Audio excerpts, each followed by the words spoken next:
জীবন বদলে গেছে ভাই। এখন কাজের চাপ, দায়িত্ব, সব কিছুর মাঝে আগের মতো সময় পাই না। তবুও মাঝে মাঝে লগ ইন দেই, এই পুরনো স্কিনগুলো দেখি, পুরনো লবিতে দাঁড়াই।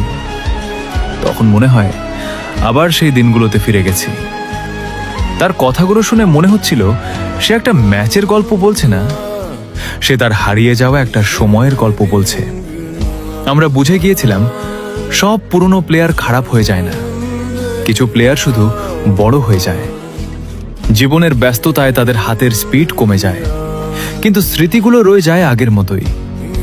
হয়তো একসময় এই আইডি নিয়ে সে রাতের পর রাত র্যাঙ্ক পুশ করেছে, হয়তো একসময় তার স্কোয়াডের সবাই একসাথে বুয়া পাওয়ার জন্য লড়েছে, হয়তো একসময় এই গেমের প্রতিটা জায়গার সাথে তার অসংখ্য স্মৃতি জড়িয়েছিল। কিন্তু আজ সে শুধু মাঝে মাঝে লগ ইন দেয়, জেতার জন্য না, র্যাঙ্ক বাড়ানোর জন্য না, শুধু সেই পুরনো দিনগুলোর স্মৃতি আর পুরনো বন্ধুদের কথা মনে করার জন্য।